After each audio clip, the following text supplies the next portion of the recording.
അറിഞ്ഞോ അറിയാതെയോ ശശി തരൂർ കോൺഗ്രസിനെ തകർക്കുകയാണ്. ദേശീയ നേതാവെന്ന നിലയിൽ തരൂരിന്റെ പ്രശ്നം തീർക്കേണ്ടത് AICCയുടെ ചുമതലയാണ്. എന്നാൽ ഒരു തരൂരിന്റെ പേരും പറഞ്ഞ് ദിവസവും ഇങ്ങനെ വേവലാതിപ്പെടാനൊന്നും തങ്ങൾക്കാവില്ല എന്ന വ്യക്തമായ നിലപാടറിയിച്ചിരിക്കുകയാണ് പുതിയ KPCC നേതൃത്വം. പ്രസിഡന്റ് സണ്ണി ജോസഫിന്റെ നിലപാട് വളരെ വ്യക്തമാണ്.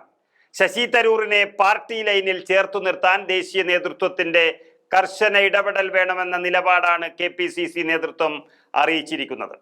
പാർട്ടിയെ തുടർച്ചയായി ഇങ്ങനെ പ്രതിസന്ധിയിലാക്കുന്ന നടപടികൾ അവസാനിപ്പിക്കാൻ തരൂരും അദ്ദേഹത്തെ ഒപ്പം നിർത്താൻ ഹൈക്കമാൻഡും തയ്യാറാകണം. പ്രവർത്തക സമിതി അംഗം എന്നുള്ള നിലയിൽ തരൂർ ദേശീയ നേതൃത്വത്തിന്റെ ഭാഗമാണ്. ദേശീയ നേതാവായതിനാൽ അദ്ദേഹവുമായി ബന്ധപ്പെട്ട വിഷയത്തിൽ KPCC ആദ്യം തന്നെ ഇടപെടുന്നില്ല. അതുകൊണ്ട് തന്നെ പരസ്യ പ്രതികരണങ്ങൾ വേണ്ടെന്നാണ് KPCCയുടെ തീരുമാനം. എന്നാൽ തദ്ദേശ നിയമസഭാ തെരഞ്ഞെടുപ്പുകൾ നടക്കാനിരിക്കെ കോൺഗ്രസും UDFും വലിയ ജീവൻ മരണ പോരാട്ടങ്ങൾക്ക് തുടക്കം കുറിക്കുമ്പോൾ എതിരാളികളെ സഹായിക്കും വിധമുള്ള പരാമർശങ്ങൾ നിരന്തരം ഇനിയും ശശി തരൂർ തുടർന്നാൽ KPCCയുടെ സ്വഭാവം മാറും. അതായത് AICCക്കും ശശി തരൂരിനെ നിയന്ത്രിക്കാൻ കഴിഞ്ഞില്ല എങ്കിൽ എന്താണ് വേണ്ടത് എന്ന് തങ്ങൾക്കറിയാമെന്ന വ്യക്തമായ സൂചനയാണ് സണ്ണി ജോസഫിന്റെ നേതൃത്വം ഹൈക്കമാൻഡിന് നൽകിയിരിക്കുന്നത്. ഇതുവരെയുള്ള നേതാക്കന്മാർക്ക് തരൂരിനോട് വലിയ വൈരാഗ്യമായിരുന്നു. കാരണം പതിറ്റാണ്ടുകളായി കോൺഗ്രസ് നേതാക്കന്മാരായി പണിയെടുത്ത് വരുന്നവരുടെ മുന്നിൽ ഇങ്ങനെ ഷൈൻ ചെയ്ത് നടക്കുകയും പെട്ടെന്ന് വന്ന് നേതാവാകുകയും വലിയ മുന്നേറ്റം പാർട്ടിക്കുള്ളിൽ ഉണ്ടാക്കുകയും ഒക്കെ ചെയ്യുമ്പോൾ അതൊരു കണ്ണുകടി വന്നു എന്നത് സ്വാഭാവികം. എന്നാൽ പുതിയ KPCC പറയുന്നത് ശശി തരൂരിനെ വലിയ ബഹുമാനമാണ്, ആദരവാണ്. വേണമെങ്കിൽ അദ്ദേഹം പറയുന്നത് മുഴുവനും കേൾക്കാം എന്നുവെച്ച് നിരന്തരം പാർട്ടിക്ക് മുകളിൽ കയറിയിരുന്ന് പ്രതിസന്ധി സൃഷ്ടിച്ചാൽ വിവരമറിയും എന്നുള്ളതാണ്. അതിനായി KPCC നേതൃത്വം നല്ലൊരു അഭിപ്രായവും മുന്നോട്ട് വെക്കുന്നുണ്ട്.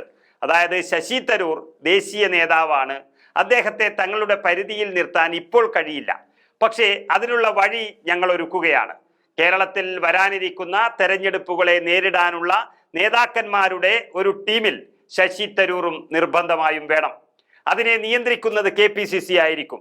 അപ്പോൾ തെരഞ്ഞെടുപ്പ് വരെ തരൂറുമായി ഒത്തുപോകാനുള്ള കാര്യങ്ങൾ KPCC ആവിഷ്കരിക്കും. അദ്ദേഹവുമായി ആലോചിച്ചു മാത്രമേ തീരുമാനമെടുക്കുകയുള്ളൂ. തെരഞ്ഞെടുപ്പ് വിഷയത്തിൽ താരതമ്യേന താഴ്ന്ന പദവിയിൽ നിൽക്കുന്ന KPCC നേതാക്കൾ എല്ലാ അഭിപ്രായങ്ങളും നിർദ്ദേശങ്ങളും തരൂരുമായി കൂടി ആലോചിച്ച് മുന്നോട്ട് പോകുമ്പോൾ സ്വാഭാവികമായും തരൂറും മയപ്പെടും. ഇതുവരെയുണ്ടായിരുന്ന സുധാകരനായാലും സുധീരനായാലും മുല്ലപ്പള്ളിയായാലും MM ഹസനായാലും എല്ലാം തരൂരിനെ ബഹുമാനിച്ചുകൊണ്ട് ഒരു തീരുമാനത്തിന് നിന്നിട്ടില്ല.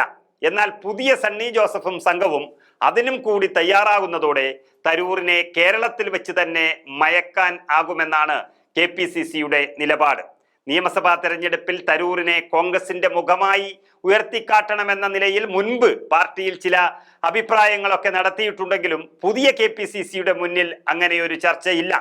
ഓപ്പറേഷൻ സിന്ദൂരുമായി ബന്ധപ്പെട്ട വിഷയത്തിൽ ശശി തരൂറും ഉൾപ്പെട്ട ഒരു കാര്യത്തിൽ എല്ലാം KPCCക്ക് വ്യക്തമായ അഭിപ്രായമുണ്ടെങ്കിലും അതെല്ലാം AICCയുടെ വിഷയമായതുകൊണ്ട് കേരളം നേതാക്കൾ അതിൽ പ്രതികരിക്കില്ല എന്നാണ് KPCC അറിയിച്ചിരിക്കുന്നത്. എത്ര ശക്തനാണെന്ന് ഉള്ളതല്ല.